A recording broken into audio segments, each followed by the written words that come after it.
The sound of chains, the crack of a whip, then silence. Under the blistering sun of Texas, a young girl stood barefoot on the wooden platform, her wrists bound by rusted iron. The crowd stared at her like they were choosing livestock. The auctioneer grinned. Sweat ran down his neck. Even 4 years after the Civil War ended slavery, shadowy auctions like this still thrived in hidden barns, where desperate folks were sold off like old debts to evade the law. Next one, 17, no husband, no family. Been sold 3 times already, won't talk, won't work, $5 to start. In a time when folks valued strong backs for farm labor, a silent girl like her seemed useless, too broken by the war's aftermath to fetch more than a few coins. No one spoke. A man in the front spat in the dirt. Not worth a single dime.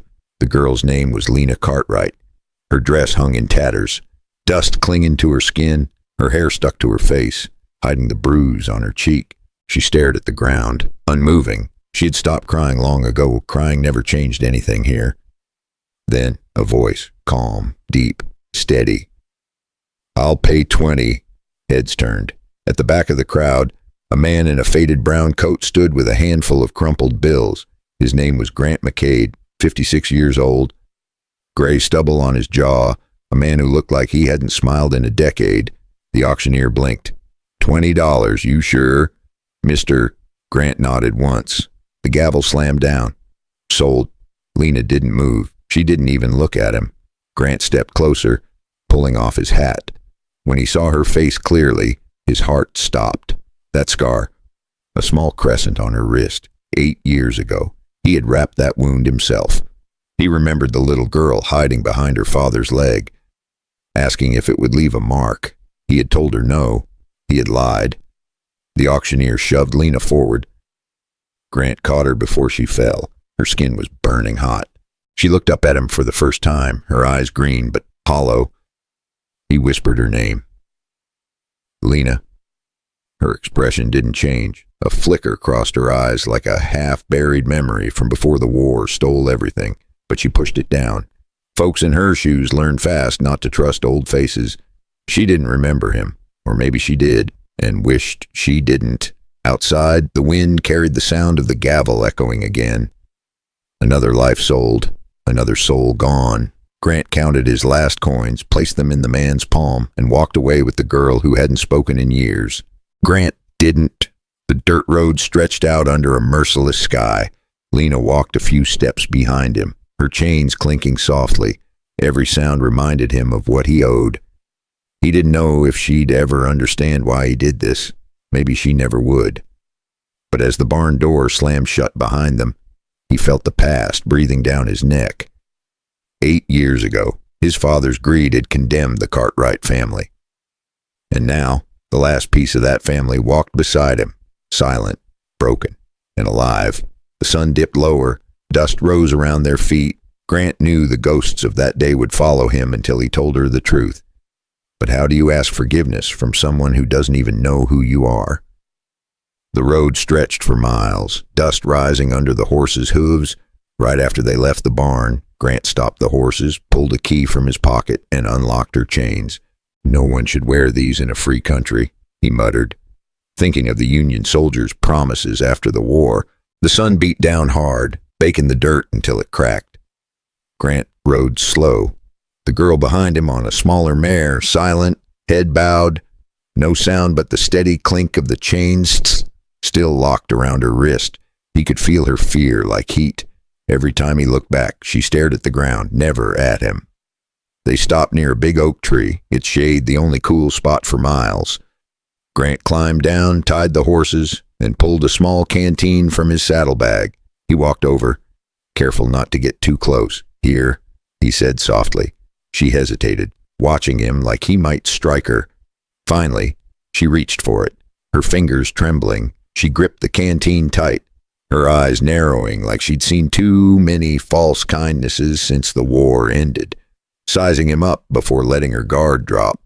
She took one sip, wiped her mouth, and then looked straight at him for the first time.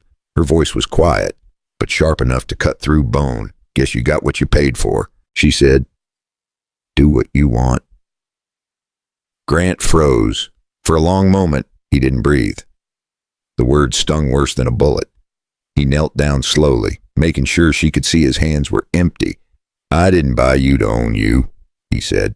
I just didn't want to see them sell you again. She let out a bitter laugh, short and dry. You think that makes it better? He didn't answer. There was no answer that would sound right. They sat there in the heat, the silence stretching between them. Grant stared at his boots, the dust sticking to the sweat on his hands. I knew your family, he said finally. Your father was a good man. I should have done more when they came for him. Lena turned her face away. Her voice was flat. Everybody says that after it's too late. The wind picked up. Shaking the branches above them, she stood, still holding the canteen, and started walking back to her horse. Grant didn't stop her. He just watched, knowing he'd earned every ounce of her anger. Grant put his hat back on and followed. The sound of hooves echoed over the hills, steady and hollow, like a heartbeat trying to remember its rhythm. He wondered how many miles it would take before she stopped seeing him as the enemy, or if she ever would. And somewhere in that silence, one thought kept burning. What would she do when she learned the truth? By the time they reached the ranch, the sun was sliding behind the hills. The land stretched quiet and empty, a place where even the wind seemed tired. Grant untied the horses, handed Lena a crust of bread, and showed her the small cabin. Inside, he said simply. She hesitated, eyes darting to the single bed and the cold stove. Then she stepped in, slow, careful, like a stray dog testing the floor. For a few days, the ranch stayed silent. Lena worked without a word, feeding the horses, hauling water, scrubbing the floor until her hands cracked. Grant fixed fences, mended the roof, and tried not to watch her too closely. They lived like two ghosts sharing the same ground. But out here, silence never lasted long. On the third day, 3 riders came up the road. Grant saw the dust first, then the glint of a badge catching sunlight. Sheriff Dalton, the man who had once called himself protector of justice, the same man who led soldiers to burn the Cartwright farm to ash. Dalton dismounted, slow, smirking. Well, if it ain't Grant McCade. His eyes slid past Grant and landed on the girl standing behind the fence. He squinted at the scar on her wrist, the one from that fateful night 8 years back. And his smirk faded for a split second. Old secrets from the war days didn't stay buried easy in these parts. Now that's a face I thought I'd never see again. Lena froze. Her knuckles whitened around the wooden rail. Grant stepped between them. You've had your look, he said quietly. Dalton laughed. You buying lost girls now, Grant. Or is she here to keep you warm at night? Grant didn't flinch, but the air changed, the kind of silence that came right before a gunshot. I paid for her freedom, Grant said, his voice low and steady. Not her body. Dalton took a slow step forward, his hand resting on the gun at his hip. Well, that's mighty noble of you. But you see, I remember that name, Cartwright. Her daddy was a traitor. Remember, it was the same old lie he'd spun to justify the raid, calling honest farmers traitors to the Union cause, just to grab their land and the chaos after Appomattox. Lena's breath hitched. She gripped the rail harder, her mind flashing back to the flames that night, wanting to spit the truth at him, but knowing silence had kept her alive this long in a world still healing from the war. Grant's jaw tightened. She's under my protection, he said. Dalton chuckled, then reached into his pocket and pulled out a single bullet. He placed it on the fence post between them.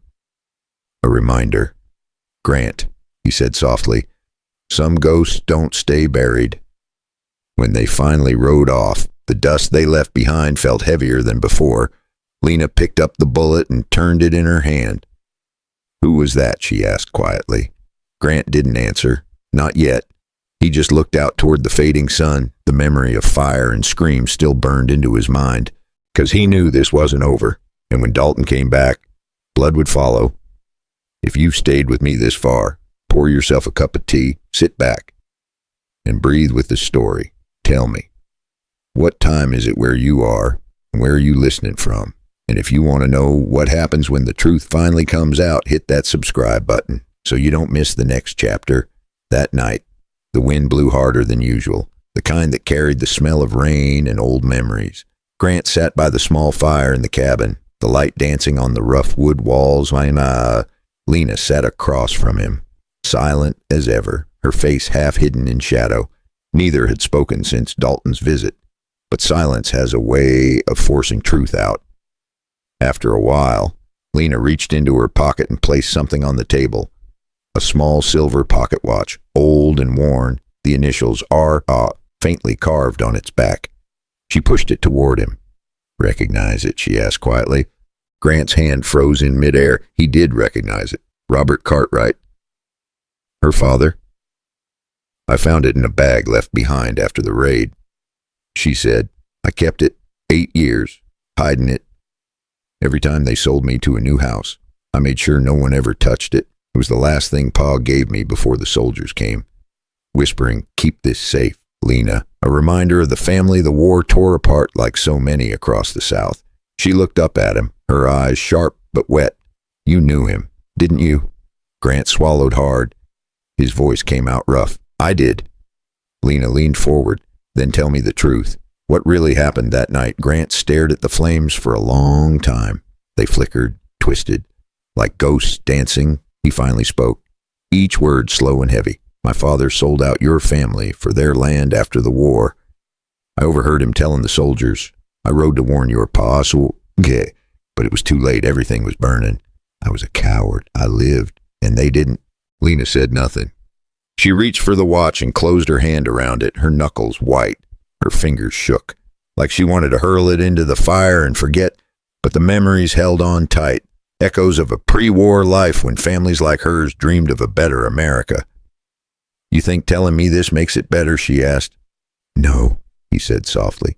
"It doesn't, but you deserve to know who you're standing next to." For a long time, they just sat there, the fire hissing between them, outside. Thunder rolled over the hills, like the earth remembering what they tried to forget. Lena finally spoke again, voice almost a whisper. "If your father did all that, why are you the one carrying the guilt?" Grant looked up, his eyes tired but steady. "'Cause I was there. 'Cause I did nothing. And because I'm still breathing when they're not." The fire cracked once more. Lena looked at him, and for the first time since they met, her anger seemed to falter. Not gone, just cracked, like something inside her was trying to understand. But before she could speak again, a sound broke through the storm outside, the sound of hooves, fast, close. Grant reached for his gun because sometimes the past doesn't knock twice. The sound of hooves faded into the distance, leaving only the crackle of the dying fire. Grant stood by the door, gun still in hand, eyes locked on the rain pouring outside. Lena sat near the hearth, the silver watch still clutched tight. Neither spoke, but the silence was different now, not cold, not angry, and just heavy with everything that had been said. When morning came, the storm was gone, the sky was washed clean, soft light spilling over the ranch. Grant went out to fix the broken fence, his hands steady, his back aching from years of work and regret. He didn't hear Lena at first, not until she spoke behind him. "You're doing it wrong." Her tone was dry, almost teasing. He turned. She was holding a hammer, her hair messy, her dress still damp from the rain. Without another word, she came over and started helping him. They worked side by side for hours, no talking, just the sound of wood and wind. And somehow, in that quiet rhythm, something began to change. Not love, not yet, but something that felt close to peace. After that confession night, Grant started carving simple wooden boards, figuring Lena deserved a spot to honor her kin like the memorials popping up across the states for war's lost souls. Later that evening, Grant built 2 small wooden crosses near the fence line. He carved the names by hand, one for Robert Cartwright and one simply marked family. When Lena saw it, her eyes filled with tears she had held for 8 long years. She knelt beside the graves, tracing the letters with her fingertips. Then she stood, walked up to him, and placed the watch back into his hand. "I think it's time you keep it," she said softly. He shook his head. "No, it belongs to them." She smiled. Small and tired, but real. "Then let it stay here." That night, She didn't sleep in the corner by the door. She sat by the window instead, watching the stars, and Grant, sitting across the room, finally felt like he could breathe again. Days turned into weeks. Lena stayed. She mended clothes, planted seeds, and handed him a plank when he stumbled in the mud one day, small acts building trust, like families rebuilding after the war, little by little. The ghost that haunted that ranch began to fade. Maybe forgiveness doesn't come in a single moment. Maybe it grows, the way grass pushes through burned soil, quiet and slow. And maybe that's what healing really is. If you've ever carried a guilt too heavy to name, what would it take for you to forgive yourself? And if someone hurt you, could you ever let them try to make it right? Take a deep breath, pour yourself a cup of tea, and think about that. If this story touched something in you, tap the like button, leave a comment, and subscribe so you don't miss what happens next. Because sometimes, even in the wildest places, people still find their way home.